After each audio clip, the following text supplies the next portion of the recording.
Hello hi आदाब सत श्री अकाल। और आज दोबारा से लेकर आया हूँ आप लोगों के पास आपका फेवरेट शो दास्तान गोही, जहाँ पर लेकर आता हूँ किस्से और कहानियाँ। शुरू करता हूँ आज एक और कहानी, सुभागी बाय मुंशी प्रेमचंद। और लोगों के यहाँ चाहे जो होता हो, तुलसी महतो अपनी लड़की सुभागी को लड़के रामू से जौ भर भी कम प्यार न करते थे। रामू जवान होकर भी काठ का उल्लू था। सुभागी 11 साल की बालिका होकर भी घर के काम में इतनी चतुर और खेती बाड़ी के काम में इतनी निपुण थी कि उसकी माँ लक्ष्मी दिल में डरती रहती थी कि कहीं लड़की पर देवताओं की आंख न पड़ जाए। अच्छा, बालकों से भगवान को भी तो प्रेम है, कोई सुभागी का बखान ना करे, इसलिए वो अनायास ही उसे डांटती रहती थी।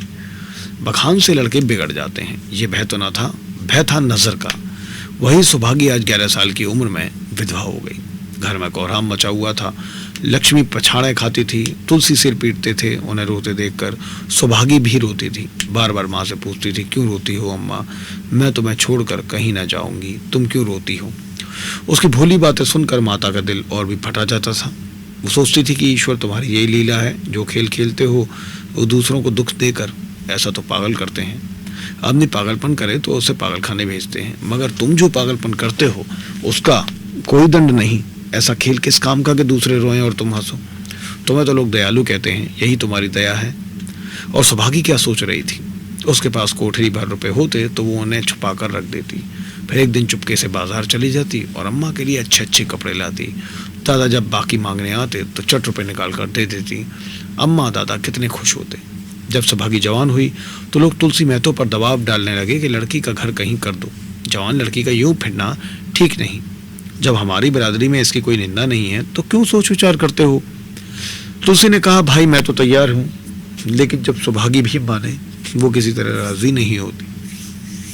हरिहर ने सुभागी को समझा बुझाकर कहा, बेटी हम तेरे ही भले को कहते हैं, माँ बाप अब बूढ़े हुए, उनका क्या भरोसा, तुम इस तरह कब तक बैठी रहोगी। सुभागी ने सिर झुकाकर कहा, चाचा मैं तुम्हारी बात समझ रही हूँ, लेकिन मेरा मन घर करने को नहीं कहता है।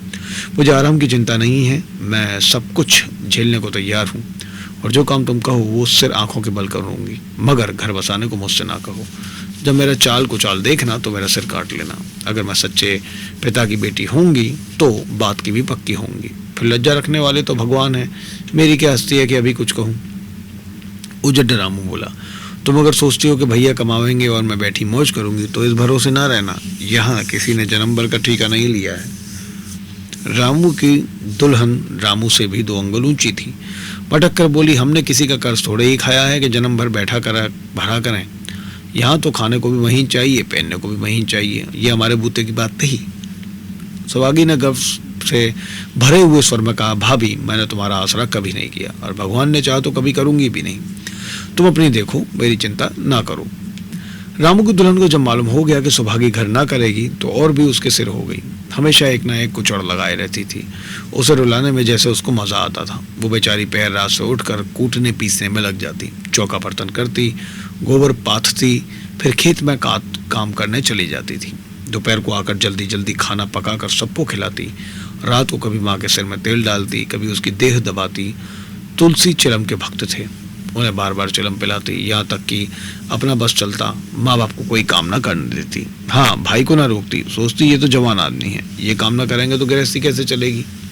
मगर रामू को ये बुरा लगता। अम्मा और दादा को तिनका तक नहीं उठाने देती और मुझे पीसना चाहती है। यहाँ तक कि एक दिन वो जामे से बाहर हो गया।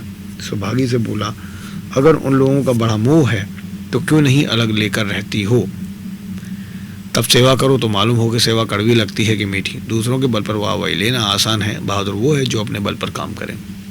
सुभागी ने तो कुछ जवाब ना दिया। बात बढ़ जाने का भय था, मगर उसके माँ बाप बैठे सुन रहे थे। मैं तो से ना रह गया। बोले, क्या है रामू, उस गरीबन से तुम क्यों लड़ते हो। रामू पास आकर बोला, तुम क्यों बीच में कूद पड़े। मैं तो उसको कहता था, तुलसी जब तक मैं जीता हूँ तुम मुझसे कुछ नहीं कह सकते, मेरे पीछे जो चाहे करना। बेचारी का घर में रहना मुश्किल कर दिया है। रामू, आपको बेटी बहुत प्यारी है तो उसे गला बांध कर रखिए, मुझसे तो नहीं सहा जाता। तुलसी, अच्छी बात है, अगर तुम्हारी यही मर्जी है तो यही होगा। मैं कल गांव के आदमियों को बुलाकर बंटवारा कर दूंगा, तुम चाहे छूट जाओ, सुभागी नहीं छूट सकती। रात को तुलसी लेटे तो पुरानी बात याद आई, जब रामू के जन्मोत्सव में उन्होंने रुपए कर्ज लेकर जलसा किया था और सुभागी पैदा हुई। तो घर में रहते हुए भी उन्होंने एक कौड़ी न खर्च की। पुत्र को रत्न समझा था, पुत्री को पूर्व जन्म के पापों का दंड। वो रत्न कितना कठोर निकला और ये दंड कितना मंगलमय। दूसरे दिन महतो ने गांव के आदमियों को जमा करके कहा, पंचों, अब रामू का और मेरा एक में निभाह नहीं हो सकता। मैं चाहता हूं कि तुम लोग इंसाफ से जो कुछ मुझे दे दो वो लेकर अलग हो जाऊं। रात दिन की किचकिच अच्छी नहीं है। गांव के मुख्तार बाबू सज्जन सिंह बड़े सज्जन पुरुष थे। उन्होंने रामू को बुलाकर पूछा, क्यों जी, तुम अपने बाप से अलग रहना चाहते हो? तुम्हें शर्म नहीं आती कि औरत के कहने से माँ बाप को अलग किए देते हो? राम राम। रामू ने ढिठाई के साथ कहा, जब एक में गुजरना हो तो अलग हो जाना ही अच्छा है। सज्जन सिंह, तुमको एक में कष्ट क्या होता है?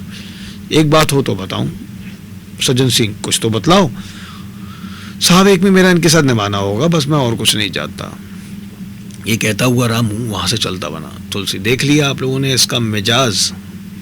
आप चाहे 4 हिस्सों में 3 हिस्से उसे दे दें, पर अब मैं इस दुष्ट के साथ ना रहूंगा। भगवान ने बेटी को दुख दे दिया, नहीं मुझे खेती बाड़ी को लेकर क्या करना था? जहां रहता वहीं कमाता खाता। भगवान ऐसा बेटा 7वें बैरी को भी ना दे। लड़के से लड़की भली जो कुलवंती हुए। सहसा सौभाग्य आकर बोली, दादा, ये सब बांट बखरा मेरे ही कारण तो हो रहा है, मुझे क्यों नहीं अलग कर देते? मैं मेहनत मजदूरी करके अपना पेट पाल लूंगी, अपने से जो होते बन पड़ेगा तुम्हारी सेवा करती रहूंगी, पर रहूंगी अलग। यूं घर का 12 बांट होते मुझसे नहीं देखा जाता। मैं अपने माथे कलंक नहीं लेना चाहती। तुलसी ने कहा, बेटी, हम तुझे ना छोड़ेंगे चाहे संसार छूट जाए। रामू का मैं मुंह नहीं देखना चाहता, तुम्हारे साथ इसके साथ रहना तो दूर रहा। रामू की दुल्हन बोली, तुम किसी का मुंह नहीं देखना चाहते तो हम भी तुम्हारी पूजा करने को व्याकुल नहीं है। मैं तो दांत पीटते हुए उठे कि बहू को मारे, मगर लोगों ने पकड़ लिया। बंटवारा होते ही मैं तो और लक्ष्मी को मानो पेंशन मिल गई। पहले तो दोनों सारे दिन सौभाग्य के मना करने पर भी कुछ ना कुछ करते ही रहते थे, पर अब उन्हें पूरा विश्राम था। पहले दोनों दूध घी को तरसते थे। सौभागी ने कुछ रुपए बचाकर एक भैंस ले ली। बूढ़े आदमियों की जान तो उनका भोजन है, अच्छा भोजन ना मिले तो वो किस आधार पर रहें? चौधरी ने बहुत विरोध किया, कहने लगे कि घर का काम यूं ही क्या कम है कि तू ये नया झंझट पाल रही है। सौभाग्य उन्हें बहलाने के लिए कहती, दादा, दूध के बिना मुझे खाना अच्छा नहीं लगता। लक्ष्मी ने हंसकर कहा, बेटी, तू झूठ कब से बोलने लगी? कभी दूध हाथ से तो छूती नहीं, खाने की कौन कहे? सारा दूध हम लोगों के पेट में ठूंस देती है। गांव में जहां देखो सबके मुंह से सौभाग्य की तारीफ। लड़की नहीं देवी है, 2 मर्दों का काम भी करती है, उस पर माँ बाप की सेवा भी की जाती है। सज्जन सिंह तो कहते ये उस जन्म की देवी है, मगर शायद महतो को यह सुख बहुत दिन तक भोगना ना लेखा था। 7-8 दिन से महतो को जोर का ज्वर चढ़ा हुआ था। देह पर कपड़े का तार भी नहीं रहने देती। लक्ष्मी पास बैठी रो रही थी। सौभागी पानी लिए खड़ी है। अब एक क्षण पहले महतो ने पानी मांगा था, पर जब तक वो पानी लावे उनका जी डूब गया और हाथ पांव ठंडे हो गए। सौभागी उनकी ये दशा देखते ही रामू के घर गई और बोली, भैया चलो, देखो आज दादा न जाने कैसे हुए जाते हैं, 7 दिन से ज्वर नहीं उतरा। रामू ने चारपाई पर लेटे लेटे कहा, तो क्या मैं डॉक्टर हकीम हूँ कि देखने चलूँ? जब तक अच्छे थे तब तक तो तुम उनके गले का हार बनी हुई थी, अब जब मरने लगे तो मुझे बुलाने आई हो। उसी वक्त उसकी दुल्हन अंदर से निकल आई और सौभागी से पूछे, दादा को क्या हुआ है दीदी? सौभागी के पहले रामू बोल उठा, हुआ क्या है? अभी कोई मरे थोड़े ही जाते हैं। सौभागी ने फिर उससे कुछ न कहा, सीधे सज्जन सिंह के पास गई। उसके जाने के बाद रामू हंसकर स्त्री से बोला, त्रिया चरित्र इसी को कहते हैं। स्त्री, इसमें त्रिया चरित्र की कौन बात है? चले क्यों नहीं जाते? मैं नहीं जाने का। जैसे उसे लेकर अलग हुए थे वैसे ही उसे लेकर रहें। मर भी जाएं तो ना जाऊं। स्त्री हंसकर, मर जाएंगे तो आग देने तो जाओगे? तुम कहाँ भागोगे? कभी नहीं, सब कुछ उनकी प्यारी सौभागी कर लेगी। तुम्हारे रहते वो क्यों करने लगी? जैसे मेरे रहते उसे लेकर अलग हुए थे, और कैसे? नहीं जी, ये अच्छी बात नहीं है। चलो देखावे, कुछ भी हो बाप ही तो है। फिर गांव में कौन सा मुंह दिखाओगे? रामू, चुप रहो, मुझे उपदेश मत दो। उधर बाबू साहब ने जो ही महतो की हालत सुनी, तुरंत सौभागी के साथ भागे चले आए। यहाँ पहुंचे तो महतो की दशा और खराब हो चुकी थी। नाड़ी देखी तो बहुत धीमी थी। समझ गए कि जिंदगी के दिन पूरे हो गए। मौत का आतंक छाया हुआ था। सजल नेत्र होकर बोले, महतो भाई कैसा जी है? महतो ने जैसे नींद से जाकर बोले, बहुत अच्छा है भैया, अब तो चलने की बेला है। सौभागी के पिता अब तुम ही हो, उसे तुम ही को सौंपे जाता हूँ। सज्जन सिंह रोते हुए बोले, भैया मैं तो, घबराओ मत, भगवान ने चाहा तो तुम अच्छे हो जाओगे। सौभागी को तो मैंने हमेशा अपनी बेटी ही समझा है और जब तक जीऊंगा ऐसा ही समझता रहूंगा। तुम निश्चिंत रहो, मेरे रहते सौभागी या लक्ष्मी को कोई तिरछी आंख से ना देख सकेगा। और कुछ इच्छा हो तो वो भी कह दो। मैं तो उन्हें विनीत नेत्रों से कहा, और कुछ नहीं कहूँगा भैया, भगवान तो मैं सदा सुखी रखे। सज्जन सिंह, रामू को बुला कर लाता हूँ, उससे जो भूल चूक हो क्षमा कर दो। नहीं भैया, उस पापी हत्यारे का मुंह मैं नहीं देखना चाहता। इसके बाद गोदान की तैयारी होने लगी। रामू को गांव भर ने समझाया, पर वो अंत्येष्टि करने पर राजी ना हुआ। कहा, जिस पिता ने मरते समय मेरा मुंह देखना स्वीकार न किया, वो मेरा न पिता है न मैं उसका पुत्र हूँ। लक्ष्मी ने दाह क्रिया की। इन थोड़े से दिनों में सुभागी न जाने कैसे इतने रुपए जमा कर लाई थी कि जब 13वीं का सामान आने लगा तो गांव वालों की आंखें खुल गईं। बर्तन, कपड़े, घी, शक्कर, सभी सामान इफरात से जमा हो गए। रामू देख देख जलता था और सुभागी उसे जलाने के लिए सबको ये सामान दिखाती थी। लक्ष्मी ने कहा, बेटी, घर देखकर खर्च करो, अब कोई कमाने वाला नहीं बैठा है, आप ही कुआं खोदना और पानी पीना है। सुभागी बोली, बाबूजी का काम तो धूमधाम से ही होगा अम्मा, चाहे घर रहे या जाए। बाबूजी फिर थोड़े ही आवेंगे। मैं भैया को दिखा देना चाहती हूँ कि अबला क्या कर सकती है। वो समझते होंगे इन दोनों के किए कुछ ना होगा, उनका एक मन तोड़ दूंगी। लक्ष्मी चुप हो रही। 13वीं के दिन 8 गांव के ब्राह्मणों का भोज हुआ और बस चारों तरफ वाहवाही मच गई। पिछले पहर का समय था, लोग भोजन करके चले गए थे। लक्ष्मी थक कर सो गई थी, केवल सुभागी बची हुई चीजें उठा उठा कर रख रही थी कि ठाकुर सज्जन सिंह ने आकर कहा, अब तुम भी आराम करो बेटी, ये सवेरे सब काम कर लेना। सुभागी ने कहा, अभी थकी नहीं हूँ दादा। आपने जोड़ लिया, कुल कितने रुपए उठे? सज्जन सिंह, वो पूछ कर क्या करोगी बेटी? कुछ नहीं, यूं ही पूछती थी।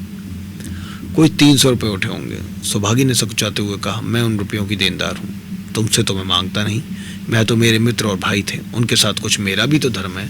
आपकी यही दया क्या कम है कि मेरे ऊपर इतना विश्वास किया, मुझे कौन 300 रुपये देता? सज्जन सिंह सोचने लगे, सबला की धर्म बुद्धि का कहीं वार पार भी है या नहीं। लक्ष्मी उन स्त्रियों में से थी जिनके लिए पति वियोग जीवन स्रोत का बंद हो जाना है। 50 वर्ष के चिर सहवास के बाद अब ये एकांत जीवन उसके लिए पहाड़ हो गया। उसे अब ज्ञात हुआ कि मेरी बुद्धि, मेरा बल, मेरी सुमति मानो सबसे मैं वंचित हो गई। उसने कितनी बार ईश्वर से विनती की थी, मुझे स्वामी के सामने उठा लेना, मगर उसने ये विनती स्वीकार न की। मौत पर अपना काबू नहीं तो क्या जीवन पर भी काबू नहीं है? वो लक्ष्मी जो गांव में अपनी बुद्धि के लिए मशहूर थी, जो दूसरे को सीख दिया करती थी, अब बौरी ही हो गई है।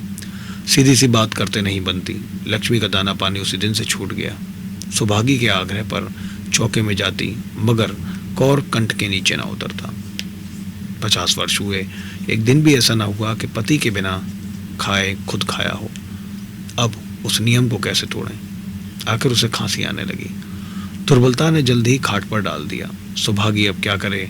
ठाकुर साहब के रुपए चुकाने के लिए दिलजान से काम करने की जरूरत थी।